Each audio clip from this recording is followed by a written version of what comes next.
Өргөм үзэгч та бүхэндээ өдрийн мэнд хүргэе. Их сурвалж ярилцлагын маань ээлж дугаар эхэлж байна. Өнөөдөр үрсэн маань зочин маань судлаач доктор Золбоо ирсэн байна. Танд өдрийн мэнд хүргэе. Баярлалаа танд ч гэсэн. Тэгэхээр та саяхан Тайван улсад ажиллаж байгаад ирсэн байна тийм үү? Судлаач хөвшөөсөө. Тэгэхээр таныг анх одоо 16 жилийн өмнө очиход Тайван ямар вэ? Одоо ямар их дэвшлэг гарсан байна? Сонирхуулах гэдэг шүү дээ. Тэглээ 16 жил гэдэг хүний амьдралд бас богино биш хугацаа л да тий. 16 жилийн дараа дунд нь очиж хүмүүс бол өөрчлөлтөнд анзаараг байсан байж магадгүй юм шиг л дээ. Яг 16 жилийн дараа очиход бас л их юм өөрчлөгдөжээ. Тэгээ энэ дээр би нэг хүмүүс нэг айхтар гайхуулаад нэг юм техник технологи интернет дамжсан дагсан хөгжил бол хаач байгаа тэрийг бол ярихгүй жил. Гэхдээ юугаа хүний төлөө бодлогоо хэрэгжүүлж чадсан тэрийг тууштай хэрэгжүүлж байгаа гэдэг талаар маш олон зүйлүүдийг гаргасан юм уу таа л гэж би зүгээр анзаарлаа. Хүний төлөө нийгэм гэдэг бас хүн төвтэй нийгэм болоо энэ чиглэлээр л хөгжих ёстой юм байна гэсэн олон зүйлүүдийг л хийжээ тайван болд. 16 жилийн дотор яг зүгээр эдийн засаг янз бүрийн байдлаар олон улсад эзэлж байгаа байр суурь янз бүрийн байдал нь өөрчлөгдөөгүй зүйлүүд байна ч явахал эдийн засаг одоо би зүгээр хүмүүст хэлэх дуртай нэг хамгийн онцгой жишээ болж байна. Тайваны юан мөнгөний хэсгэрт Америк доллартай харилцаа ханш одоо 16 жил өрөөс өөрчлөгдөөг л ерөнхийдөө л 30 та барай л байгаа. Гэх мэтээр ерөнхийдөө гэхдээ зүгээр өөрсдийнх нь тэр дотооддоо ярьж байгаа ард түмэн засгийнхаа бодлогын эсрэг шүүмжлэлтэй хандж байгаа зүйлүүдээ бол цалин хөлс нэмэгдэхгүй бай, нийгмийн халамж бас өмнөх жуунаас ахисангүй нэ тэр гэдэг шүүмжлэл бол зөндөөл явах юм билээ. Тэгэхээр Тайваны хувьд бол Монгол улсын засгийн газар Монгол улс бол Тайваныг талаарх хятадын бодлогыг хүнддэг гэдэг дагдаг тийм үү.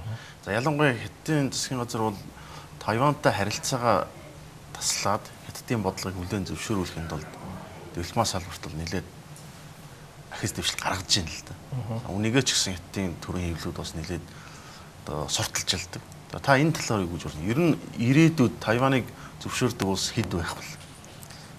Тий, яг ирээдүйд гэж яриа одоо бол бидний мэдж байгаа 20-аад улс байж байгаа одоо 17 улс л үлдлээ л дээ. Тайваныг аль биесээр нэг хятадын бодлогын дагуу бол Тайван бол хятад улс юм а гэдэг үлэмжээр 17 улс байна дэлхий дээр. За энэ улсуудын өөрсдийнх нь байр суурь дипломат бодлого хизээ бүгд найрамд хятад ард улсыг зөвшөөрдөг болох вэ гэдэг бол цаг хугацааны асуудал. Би нэг тийм урт хугацаа шаардлагагүй болов гэж бод.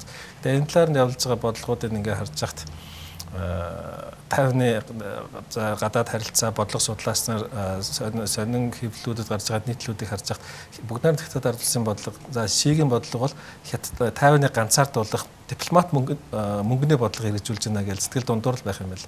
Тэгээд олон зүйлүүдээр анзаарэгдэж байна. Тухайлбал уулын дэлхийн нүүбийн болоод олон улсын байгууллагуудад Тайванчууд нэлээд идэвхтэй оролцдог. За яг зүгээр Тайван улсын биш юмаа гэхэд хандлагчийн хувьар идэвхтэй оролцдог байсан. За тухайлбал энэ дэлхийн эрүүл мэндийн байгууллага байна. Дэлхийн эрүүл мэндийн байгууллага удирдах болон шийдвэр гаргах за тэгээд хандлагчдын нэлээд дээгүүр барьцлдаг гэсэн Тайваныг сүүлийн 2 жил яг энэ байр суурнаас нь ухраачлалтаа бүгд найрамд хятад улсын шахалтын дагуу. Тэгээд энд бол Тайванчууд нэлээд эмзэглэж хүлээж авдаг. Ер нь бол мөнгөний дипломат бодлого эргэжээд энд олон улсын тавцанд Тайваны ганцаардуулах бодлого хятадууд эрчимтэй явуулж байгаа гэдэг тийм шүүмжлэл Тайваны өөрсдийнх нь судлааснаар хэлэх юм бэл. Хятад зээл тусламж олгоод дараа нь Тайваны талаарх бодлого илүү ганцаардуулах маяг. Одоо жишээ нь яг одоо ер нь бол одоо энд дипломат харилцаа тогтоосон хүлээн зөвшөөрдөг гэдэг 17 улсад ч гэлээ гэсэн ер нь бол Тайванаас бүх зардлыг гаргадаг. Тайваны Тайпейд байх элчин сайдын яамнаас өсвүүлээд бусад бүх зардлыг нь Тайванаас угаасаа гаргаж дэмжиж явдаг л да. Энэ яг энэ талаар наваад үзвэл аль аль нь өрсөлдөж л байгаа хэрэг. Тэгээд би зүгээр сая тэр юунуудыг анзаарч ирсэн. Одоо олон улсын харилцааны think tank болоод ихтэй сургуулиудад нэг тийм онлайн шинэ хандлага гарсан зөөлөн хүчний бодлого гэдэг.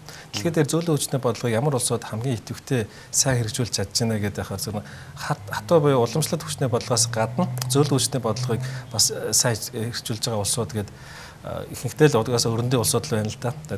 Тэр дотор миний олж үзсэн яг ийшд татсан тэр зөөлөн хүчний дэлхийн 30 шилдэг улсууд дотор болж ирсэн 50 багтаагүй л байгаа байхгүй.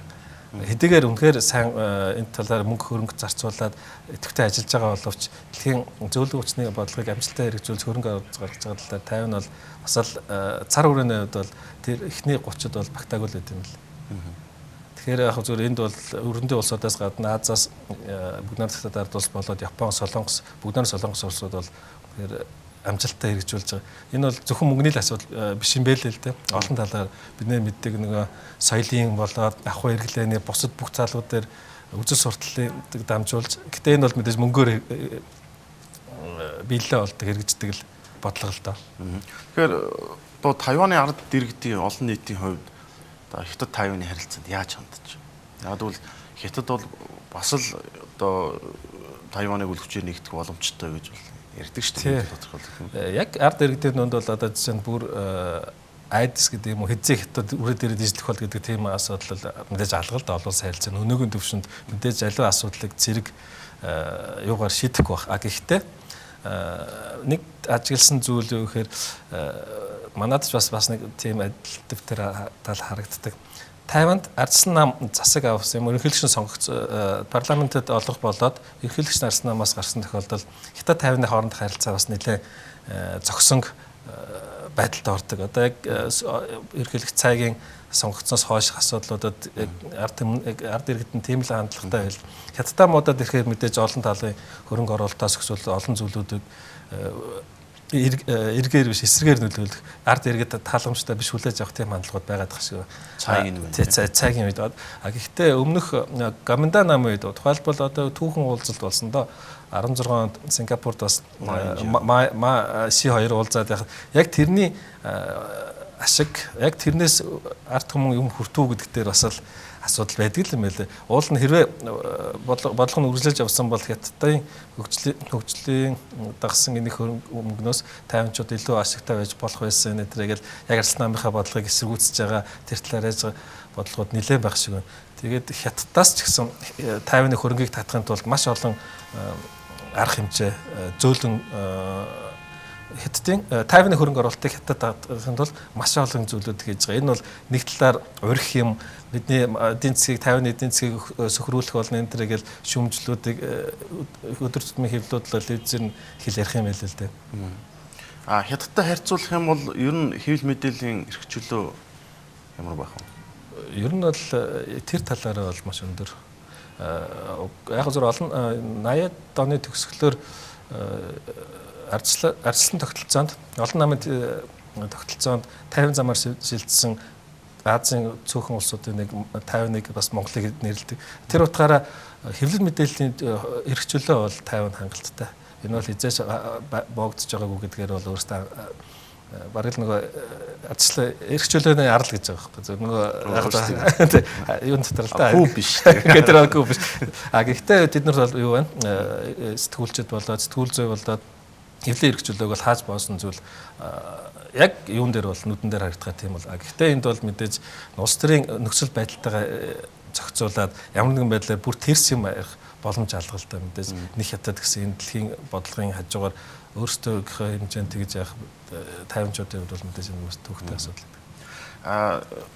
Тайван бол ялангуяа одоо Хятадыг бол эзлэн дүрмгийлэх аюул гэдэг утгаар нь хардаг. Яг бол Батлан хамгаалах салбарт бол нэлээд их хөрөнгө зарцуулдаг тийм ээ. Саяхан Хятад бол өмнө Хятадын тэнгист өргөн өрөөтэй цэргийн сургалт явуулсан тэнгисийн хүчний. Ши Жинпин байлдааны хөлөг онгоцсон дээр очиод байлдааны бэлэн байдлыг шалгасан. Маргааш нь цаа ирмэн шумбагч онгоцсон дээр очисон шүү дээ. Энийг хэвлүүд юу гэж тайлбарлаж байна? Би яг наадах чинь яг тэр үеэр энэ мэдээлүүд нь хараагүй. Гэхдээ тайванчууд хамгийн гол нь найдаж байгаа гол асуудал бол мэдээж энэ бол Америкийн шүхэр те. Америкийн Батлан хамгаалах Аз намхан талаад байгаа шүхэр дор байгаа учраас ямар нэгэн байдлаар мэдээж Хятад улс дэлхийд дээр хамгийн том айрам хүний хүчний болоод босож байдаг боловч өнөө маргааш үгээр шууд цэгийн хүчээр Тайваныг эзлэж авах тийм хамгаалж байгаа гол асуудал өмнө нь бол Америкийн Батлан хамгаалах хүч хүчин л байх шүү дээ. Тийм утгаараа мэдээж тайван тусгаар өөрсдөө тусгаар улс гэж үздэг учраас өөрсдийнхөө за энд бол мэдээж PR-ийн асуудал байна. За болоод батлан хамгаалах чиглэлээр болж байгаа маш олон асуудал. Тухайлбал батлан хамгаалахын юуны асуудал бол жишээ нь Солонгостой адилхан эрэгтэй хүмүүс болгон эрэгчүүд нь заавал арим даалт байх ёстой. За энэ бол олон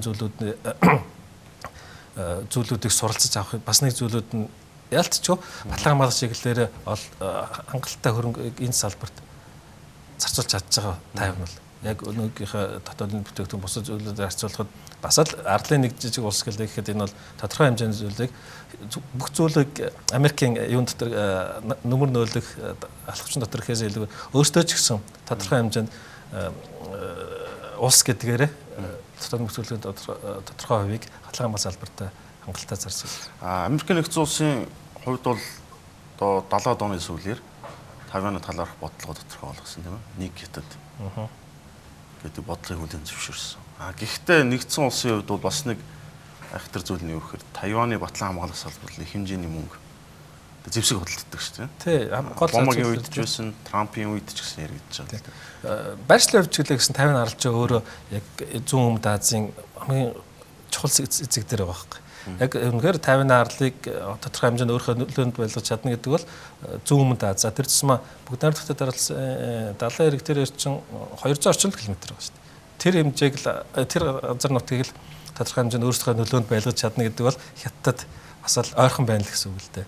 Тэр утгаараа за мэдээж нөгөө хөрөнгө мөнгөтэй улс учраас олон нийтэд засаж байгаа мэдээлэл нь тодорхой хэмжээний тоо тэр бомараас нөлөөлж байгаа боловч яг албан ёсны цаад юуг бол бид нар хэлж мэдэхгүй шүү дээ. Гэхдээ ер нь бол олон улсын шинжээчнэр юуныхны бичиж байгаагаар харахад бол тайвны зэвсэг хүчний зэвсэглэл технологи бол аль ч улсаагаас хоцроохгүй яг ихний ээлжинд явдаг л гэдэг юм л. Америкийн нэгдсэн улс. Тийм, Америкийн улс яг жил болгон шинжилэл явдаг хөрөнгө мөнгө байдаг газар ч бас зовлонгол байх юм л да. Ер нь бол Америкийн нэгдсэн улсын үндэсний аюулгүй байдлын үзэл баримтлал гэдэг бүх зүйлийг бол шинчилсэн. Яг Орос хятадыг бол ерөөсөө л уламжилт бидний өрсөлдөгч.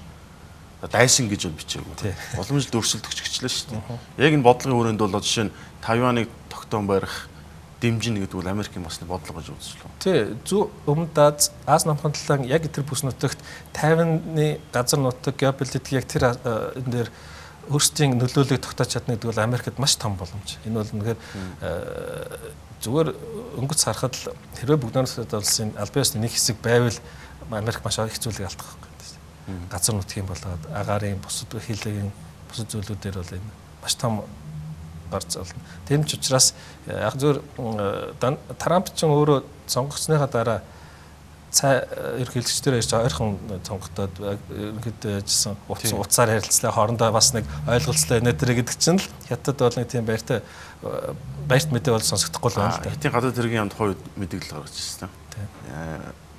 Америкийн нэгдсэн улс манай бодлогыг хүнддэг хэрнээ цай ивент утсаар ярьж баяр хүргэлээ. Тэгээд яг зүгээр нөгөө утгаар нь аваад үзүүлэн чинь нөгөө юу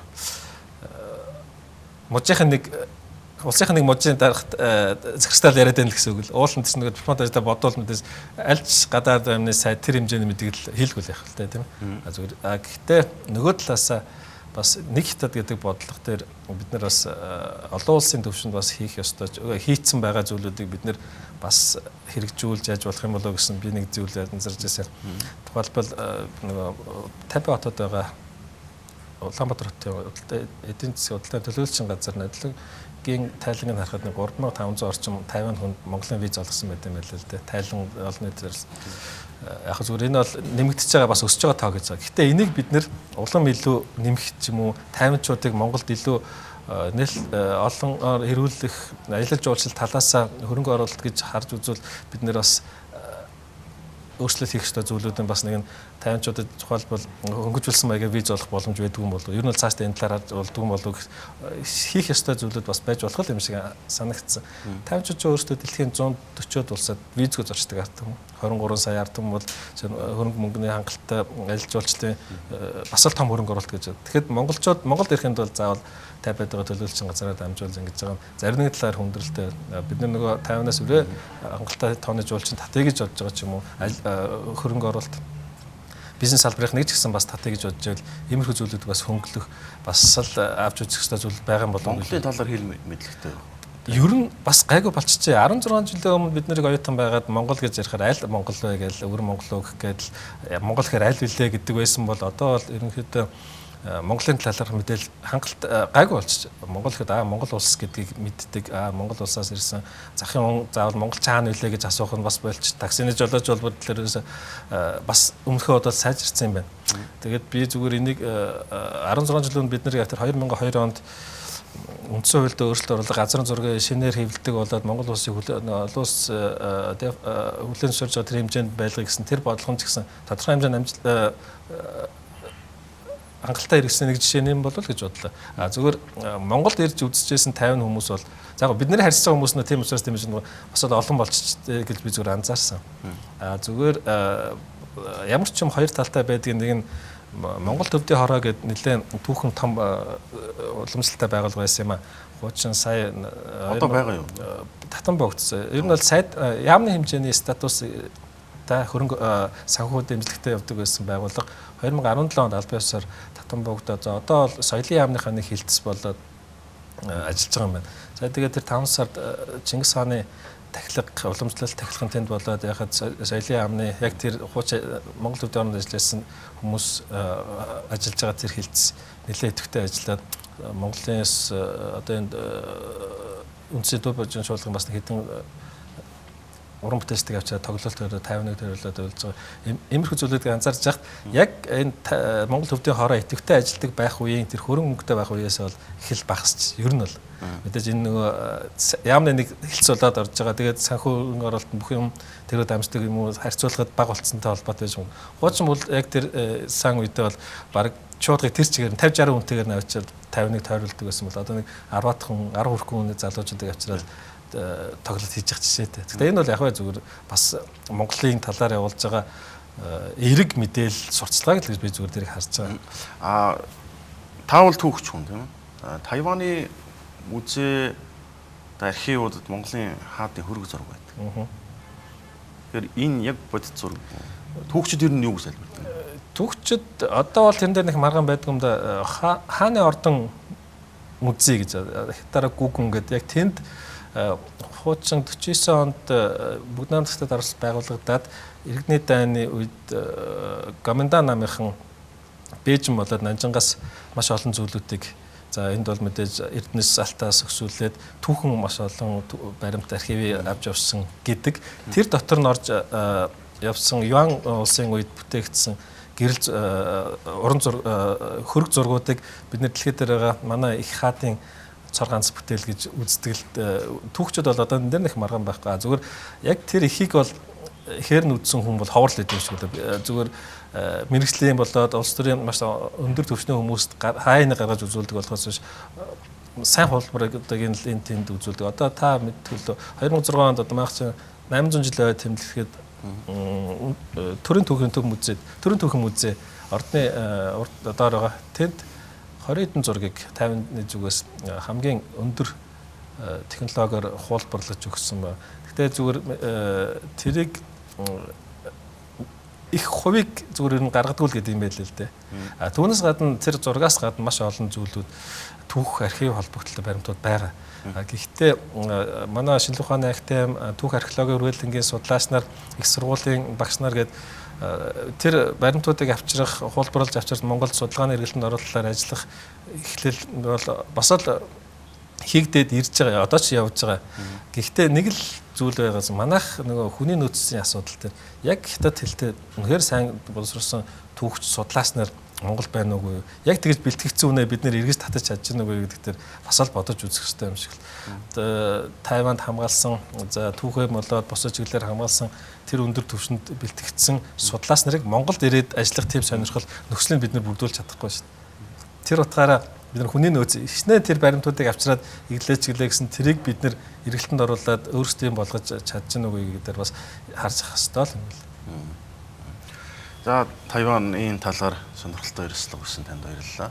Таны судалгаа шинжилгээний ажилд хүрэлцсэн. За баярлалаа. Сурвалж ярилцлагын маань ээлж дугаар өндөрлөө. Ирэх бямбгарагт иргэн уулзъя.